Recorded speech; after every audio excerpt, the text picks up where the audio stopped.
Sad Pro Crew. Naranasan nyo na ba ang ma-inlove nang dahil sa Facebook? Pakinggan nyo to ha. Let's go!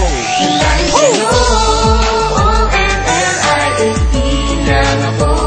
At dahil sa Facebook ay nai-NOBE sa'yo. Di ko hahayaang maghango, mag-connection error. Dahil sa puso ko, ikaw ang lagi kong shout out. Yeah, kaya ayoko mag-lag. Upo ka muna saglit, relax ka muna dyan mahal. Pasensya na ang kanta ko para sa'yo napatagal. Hindi ko to minadali, gusto kasing dahan-dahanin. Kay sarap kasi ang alaala natin alalanin. Di kasi inaasahan na ikay makikilala. Biglaan lang dating mo para bang ligaw na bala. Hayaan mo ako ang kwento natin simulan. Istorya ng pagmamahalan kung ano pinagmulan. Ano, okay na ba? Mic check.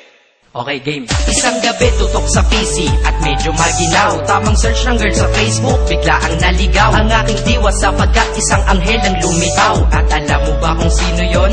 Oo, ikaw. Titig lang sa iyong litrato, kasiyahan na tamo. Ako'y tila na hipnotismo sa ganda ng mata mo. Ako'y nagsend ng friend request, wala na tong hiya-hiya. Eh kaso ang tanong ko lang, ako'y i-accept kaya? Lang ako. At dahil sa Facebook ay nai-NOBE sa'yo. Di ko hahayaang maghango, mag-connection error. Dahil sa puso ko, ikaw ang lagi kong shout out.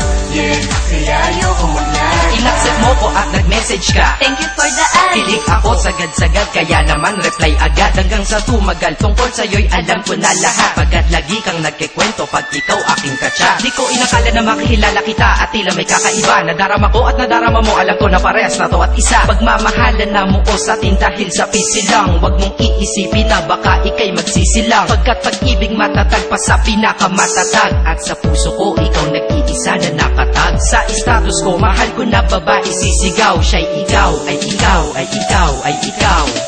Ha, di na magdadasal pa. Pagkat dalangin at hiling ko nun ay nandiyan na. Ikaw pala ang tao na nakatakda sa propesiya. Na makikilala ko nang dahil sa teknolohiya. Masaya ang panahon ngayon, masyado ng moderno. Sapagkat sa internet ko lang nakuha ang katerno. Na babaeng tinalaga na habang buhay para sa'kin. Salamat.